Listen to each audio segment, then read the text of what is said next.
Hello folks and welcome to today's vlog. And as promised, I want to kick things off today by talking about what happened yesterday. If you don't know what happened yesterday, check out that video up there. If you haven't gone back and watched the video, you didn't see yesterday's vlog. Basically, about 5 o'clock yesterday, 5 PM, 5 maybe, we got a phone call from Andy's social worker saying they urgently needed to come and see us. That night, there'd been a meeting that we didn't know about, and something had happened in the meeting that they wanted to discuss with us. They had to come over right now. They were 45 minutes away. Could they come over? And they, well, I mean, what can you say? You obviously have to say yes.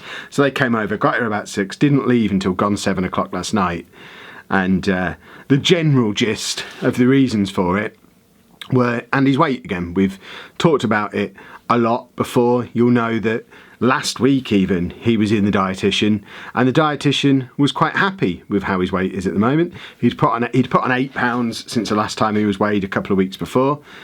He was eating again, albeit still on his very, very limited diet, but eating all the same. And it's a limited diet that, although none of us are happy with, everyone involved in the care of Andy, all the professionals, everyone is aware of it and accept that him eating a diet largely of crisps, Rice Krispies and pop, it's not ideal, but it's better than where we've been in the past of him not eating at all. So it's kind of the lesser of two evils. So everyone is aware of it, everyone is comfortable with it. Or so we thought, because it turns out that all these professionals that we think, or we thought, we'd been working with for the last year and a half. And yeah, it has only been a year and a half. It took us 4 years after Anna and Andy moved to Peterborough from Nottingham for us to even get a social worker. It was just 4 years of constant nagging, asking to get any kind of help at all. So it's only been about a year and a half we've been working with these professionals. Before that, we were completely on our own. We thought we were working with them because we weren't assigned a social worker. I rang up Lincolnshire County Council over and over again. I had a row with someone on the phone because they wouldn't even give us an assessment to see if we should have one. And I basically had to go down the route of threatening to make a formal complaint that I didn't feel our needs were being met for them to give us the assessment. So I basically demanded a social worker. And I, since then, have been working under the assumption that because it's something we recognised we needed to get access to these other services that we needed. For example, we couldn't have got him into CAMS for his medication, for his anxiety. That wouldn't have happened without the social worker. His respite care that he gets, you can't access that without a social worker. So we knew that these other services that he would benefit from, we could only access through getting a social worker. So we basically demanded a social worker to give us access to these other services that have benefited Andy massively. But it turns out that, and I guess it's coming as no surprise to anyone who's worked through the system themselves. We did get warned by people not to get social services involved if we could avoid it. But, you know, Kev always knows best. We did it anyway. And it turns out that we're not working together at all. It's very much they're working to their own agenda, which isn't the same as our agenda. Our agenda is just make sure Andy's happy and well. That's what the agenda is. At the time it was let's get him back to school. Now it's let's get him back up to a reasonable weight, which we've discussed with the dietitian over and over again. The dietitian has set a reasonable weight for Andy at 5 stone. He's over it at the moment. So as far as we're concerned right now, he's happy. You saw him on yesterday's video. He's quite happy. He's at a safe weight.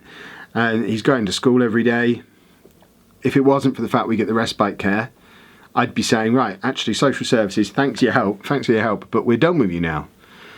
But it turns out that despite the fact that we've met the criteria that we were aiming for when we first got social services involved, and the fact that feedback from the respite people and feedback from the school and feedback from the doctors that we see, his paediatrician, the dietitian, despite the fact that all that feedback that we get as his parents is positive, everyone is telling us all these positive things, it seems that behind our back they're raising concerns with social services to the point where enough of these concerns were raised that yesterday they had to have something called a safeguarding meeting, which is basically the meeting where all of the professionals get involved. They bring the police in, the police have to be involved in it. Everyone, all the professionals involved in his care, basically sit around a table, raise their concerns with each other, and decide if there is a safeguarding issue, if Andy is safe being with us. It's basically a meeting to decide if we're fit parents that we're not told about, we're not allowed to be a part of, we're not allowed to have our say. And not only that, a lot of the information that seems to have come out of this meeting is information that we didn't even have. So despite us being the people who provide him with his care on a day-to-day basis, we're working with incomplete, partial information. We don't know that the respite people have got major concerns about his weight. We know they weighed him, and we know that as a result of that, we took him to the dietitian. The dietitian's happy as far as I'm concerned. And I don't want to insult anybody who works in certain fields, but as far as I'm concerned, a dietitian is a better judge of whether his weight is safe or not than someone whose job is making sure he doesn't run out of a locked door in the middle of the night at a respite place. And that might come across as really insulting and crossing a line, and if it does, I'm sorry. But I'm kind of not sorry, because the point is valid. I might be making it in a really blunt way, but the point is the relevant professional to decide if his diet is safe and his weight is healthy is a dietitian. We saw one of them a week ago, and they're happy. So the fact that someone else since then has said, I'm not happy, that should just immediately be overruled with, yeah, but the dietitian is. They did everything they were asked to do. They went to the dietitian is happy. We went to see a paediatrician in December. The paediatrician is happy. The medical professionals are happy. School also have concerns about his weight and about the fact he doesn't eat at lunchtime, despite the fact that he'll eat there at break time, and we've had this discussion with the school, and they're telling us they're working on it.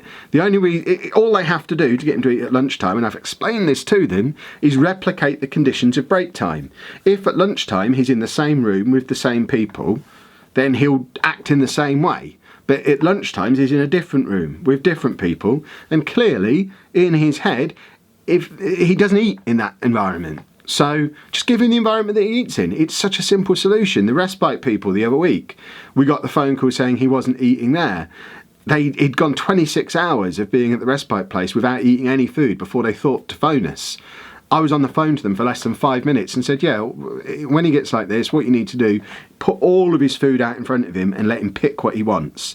And he'll pick something and then he'll eat it. He doesn't want you to hand him a bag of crisps.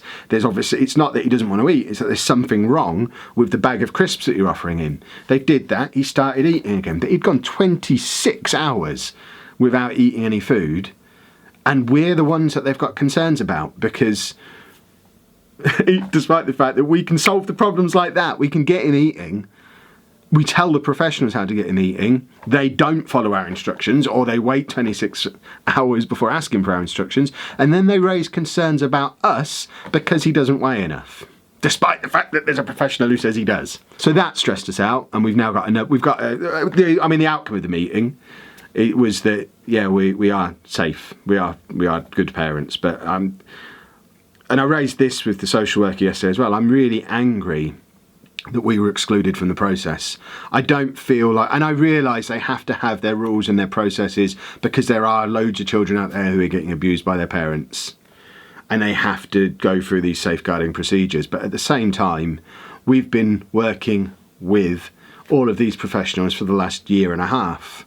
They should know us by now, and the one thing they should know is that we know him better than they do, and we get the best results. And whatever ideas they come up with, the people who are going to put those ideas into practice are us, as his carers. We're the ones who are going to either get him eating or not get him eating. We're the ones who are going to get him to school or not get him to school. It's been made clear that as much as the professionals can offer their advice, the bottom line is it's our responsibility to get it going. And the ridiculous thing of it all is if they had decided yesterday that we weren't fit to look after him, that he wasn't safe here, he would have been taken from here and put at the place where he currently goes to respite, where they can't get him to eat without asking me for help.